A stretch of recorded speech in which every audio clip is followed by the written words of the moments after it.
এই সভার নির্বাচিত সুযোগ্য সুধী সভাপতি মহাশয়, উপস্থিত ওলামায়ে কেরাম, সামনে আমার বৃদ্ধ কচিকাচা ভাই ও বাবাজি বোনেরা আমার, পর্দা থেকে শূন্য আলী মমিনা মা ও বোনেরা আমার, প্রশংসা আল্লাহর, গুণগান আল্লাহর, তার হামদ সানা শেষ করা যায় না। আমাদের হায়াত থেকে মত পর্যন্ত তিনি আমাদেরকে সৃষ্টি করেছেন, সৃষ্টি করে ছেড়ে দেন নাই। তো সেই মহান মনিবের দরবারে আন্তরিকতার সাথে, মোহাব্বতের সাথে প্রাণ খুলে ছোট্ট করে শুকরিয়া আদায় করি। সকলে বলি আলহামদুলিল্লাহ। একটু আওয়াজ পেলাম না। আল্লাহর প্রশংসা করতে কি আপনাদের কষ্ট হয়? তাহলে আপনারা আওয়াজ দিলেন না। আরে ভাই, বক্তা শ্রোতা অ্যাডজাস্ট না হলে ভালো লাগবে না বলতে, বুঝতে পারছেন?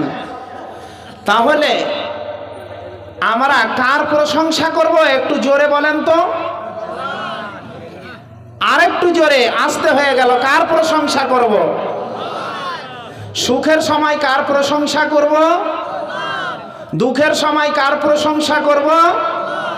আর বিড়ি টানার পরে এটা হবে না, না বলছে আল্লাহুম্মা বারিক লানা ফিমা বিড়ি টানা। জি শুনেছেন তো? হ্যাঁ, তো যাই হোক, তো সেই আমরা মহান মনিবের দরবারে শুকরিয়া আদায় করি, অন্তর ফাটিয়ে, কলিজা ফাটিয়ে, গলা ফাটিয়ে। সকলে একবার বলি জোরে সরি আলহামদুলিল্লাহ। দরুদ ও সালাম বর্ষিত হোক আমাদের লাস্ট প্রফেট নবী মুহাম্মদুর রাসূলুল্লাহ সাল্লাল্লাহু আলাইহি ওয়াসাল্লামের প্রতি। আমিন। আল্লাহুম্মা সাল্লি আলাইহি, আল্লাহুম্মা বারিক আলাইহি।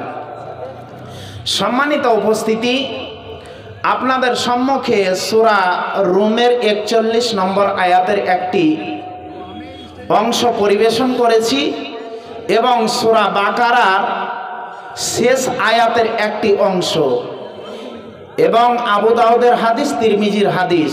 এই হাদিস দুটিকে কেন্দ্র করে এবং এই আয়াত দুটিকে কেন্দ্র করে আমি আমার বিষয়বস্তু রাখবো ইনশাআল্লাহ। ওমা তৌফিক ইল্লা বিল্লাহ। আমার মাবুদ যদি তৌফিক দেন তো ইনশাআল্লাহুল আজিজ। তাহলে আপনারা মনে করছেন যে আমরা কতক্ষণ আছি বসে? কতক্ষণ থাকতে পারবেন? আমি যতক্ষণ থাকবো ততক্ষণ আপনারা থাকবেন না চলে যাবেন? আপনারা যদি উঠতে লাগেন তো আমিও ছেড়ে দেব। আপনারা বিরক্তি লাগছে না তো? জি মাশাআল্লাহ। তাহলে ভাই, যেটা বলতে চাইছিলাম, খুব এইদিকে ধ্যান দেবেন। এই যে সভাতে হয় হট্টগোল, কথাবার্তা চলছে, এগুলো একটু বন্ধ করেন। আল্লাহর হস্তে চুপ থাকুন, কোরআন হাদিসের কথা শ্রবণ করুন, কাজে দেবে, জ্ঞান বাড়বে। আর এই মূল্যবান যে কথা, ইম্পর্টেন্ট কথাগুলো আপনাদের সম্মুখে তুলে ধরব, একটু মনোযোগ সহকারে শুনবেন। আপনারা দিলের কান লাগিয়ে শুনতে হবে ভাই। তাহলে যেটা বলার উদ্দেশ্য, বলার মূল বিষয়, যে দেখেন সম্মানিত উপস্থিতি, আজকে আমরা 10 বছর আগে কিংবা 20 বছর আগে, 15 বছর আগে, 30 বছর আগে, 40 বছর আগে যে পৃথিবীতে চলাফেরা করে শান্তি, ভালোবাসা, আন্তরিক শুভেচ্ছা, অভিনন্দন,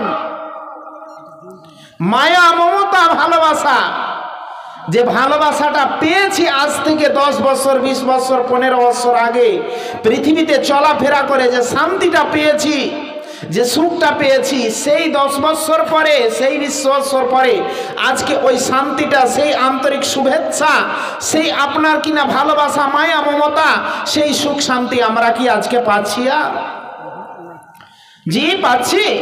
পাই না।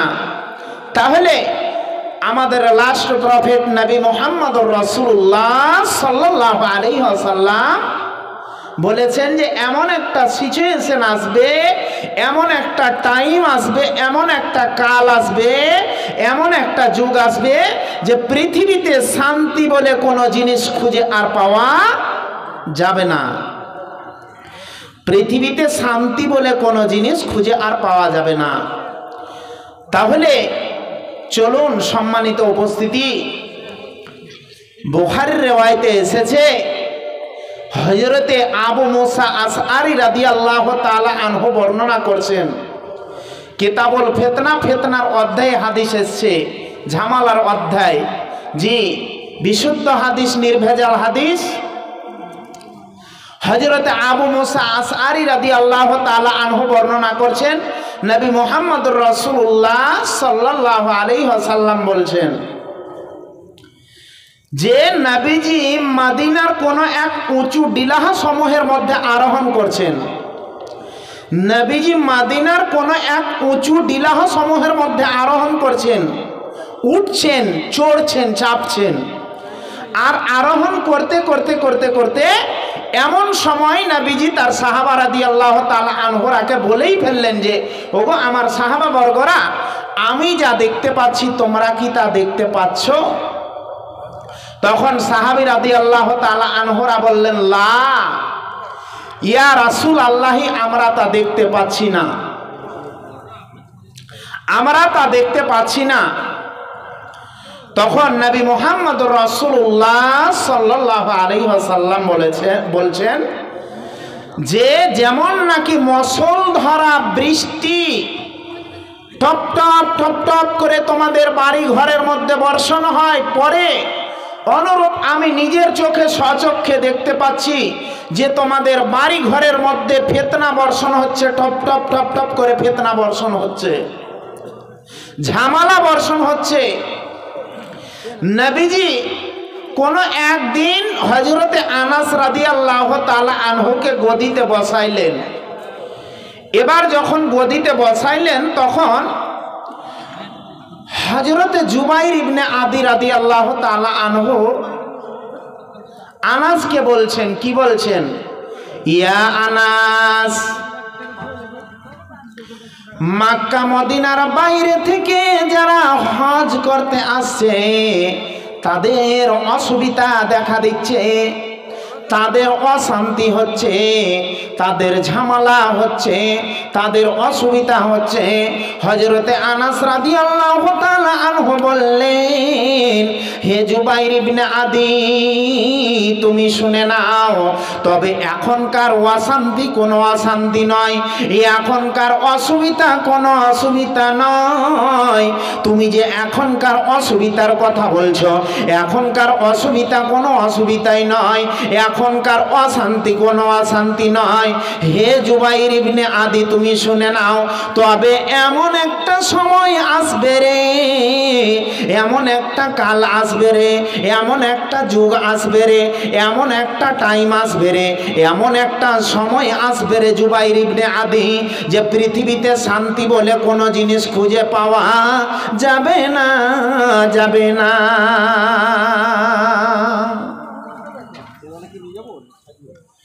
পৃথিবীতে কোনো শান্তি বলে কোনো জিনিস খুঁজে পাওয়া যাবে না। তাহলে এগুলো আপনার কি কিয়ামতের নিদর্শন, ছোট ছোট আলামত। তো ভাই, আপনার এমন একটা সময় আসবে যে ভালো ইমানদারেরা, ভালো ইমানদার ব্যক্তিরা, ভালো পরহেজগার সাচ্চা ব্যক্তিরা, এরা যখন কবরের পাশ দিয়ে হেঁটে যাবে তখন তারা বলবে, আল্লাহ মরণ দাও, মরণ দাও। যদিও মৃত্যুটা চাওয়া নিষিদ্ধ, এই পৃথিবীর অশান্তি দেখে, পৃথিবীর ঝামেলা দেখে তারা মরতে চাইবে যে আল্লাহ এই কবরে আমাকে কেন নিলে না, এই কবরে আমাকে কেন নিলে না। বন্ধুরে আমার, এই হাদিসের বাস্তব প্রমাণ নিয়ে এলেন আসামের মাটিতে যখন এনআরসির বিল পাস হয়ে গেল, আসামের মাটিতে যখন এনআরসির বিল পাস হয়ে গেল, একই সঙ্গে 56 জন কেউ আত্মহত্যা করে গলায় দড়ি দিয়ে বিষ পান করে মরল। যে ডিটেনশন ক্যাম্পে আমার গর্ভধারিণী মাতাকে, আমার নিজের আপন বোনকে তারা ওই বেঈমানেরা লম্পটেরা ইজ্জত হানি করে নেবে। দয়াল মাবুদ রে, আমরা নিজের চোখে ওইগুলো দেখে বরদাস্ত করতে পারবো না। এই ডিটেনশন ক্যাম্পে যাওয়ার থেকে আমাদের পৃথিবীতে আত্মহত্যা করাই ভালো। বন্ধুরে, নবীজি বলেছেন এমন একটা সময় আসবে রে, যে ভালো মানুষেরা, ইমানদার ব্যক্তিরা কবরের স্থানের পাশ দিয়ে হেঁটে যাবে আর আল্লাহকে বলবে, হে রব্বুল আলামিন, আমার মরণ দাও, মরণ দাও।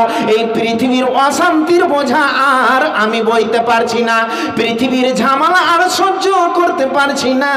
বন্ধুরে, পৃথিবীতে এমন অশান্তি, এমন ঝামেলা প্রবাহিত হবে রে, রাত্রের অন্ধকারের মতো পৃথিবীতে ফিতনা বর্ষণ হবে, বর্ষার বৃষ্টির মতো পৃথিবীতে ঝামেলা প্রবাহিত হবে। এমন এমন ঝামেলা প্রবাহিত হবে, মানুষ বরদাস্ত করতে পারবে না।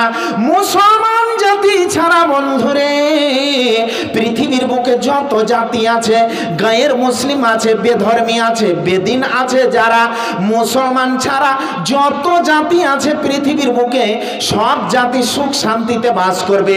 আর যত ঝামেলা অশান্তি মুসলমানদের উপরেই চেপে যাবে, যত ঝামেলার বোঝা মুসলমানদের মাথার উপরে চলে আসবে। মুসলমানরা স্টেশনে গিয়েও, আপনার এয়ারলাইন্সে গিয়েও, বাজারে গিয়েও, মার্কেটে গিয়ে, রোডে গিয়ে, মোড়ে গিয়ে, এখানে চায়ের দোকানে গিয়ে, যেখানেই যাক না কেন, মুসলমানরা কোথাও শান্তি বলে কোনো জিনিস খুঁজে পাবে না। এদের জন্যে শান্তি বলে পৃথিবীর বুকে শান্তিটা উঠে গেছে।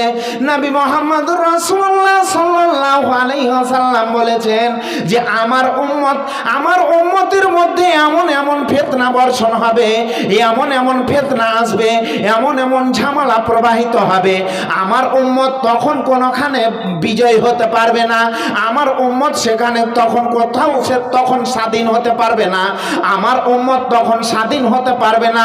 কখন স্বাধীন হতে পারবে না? বিজয় হতে পারবে না বেজাতিদের কাছে, যখন আমার উম্মতের ঈমানটা দুর্বল হয়ে যাবে।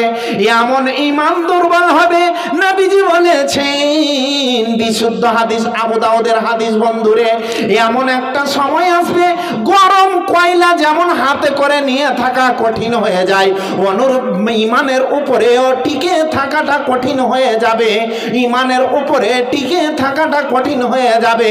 হাজ্জাতুল বাদার মধ্যে নবী মুহাম্মদুর রাসূলুল্লাহ সাল্লাল্লাহু আলাইহি ওয়াসাল্লাম একদিন বক্তব্য দিচ্ছেন, ওগো আমার সাহাবাবর্গরা শুনে নাও, ওই সময় যদি কেউ ঈমানের উপরে টিকে থাকতে পারে, তাকে 50 জনের সমান নেকি দেওয়া হবে।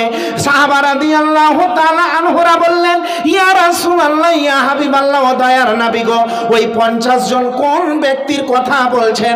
নবীজি বলছেন, ওই সময় যদি একজন ঈমানদার ঈমানের উপরে যদি টিকে থেকে যেতে পারে, তাহলে 50 জন সাহাবীর সমান তাকে একাই নেকি দেওয়া হবে। বন্ধুরে, কিন্তু ঈমানের উপরে টিকে থাকাটা কঠিন হয়ে যাবে।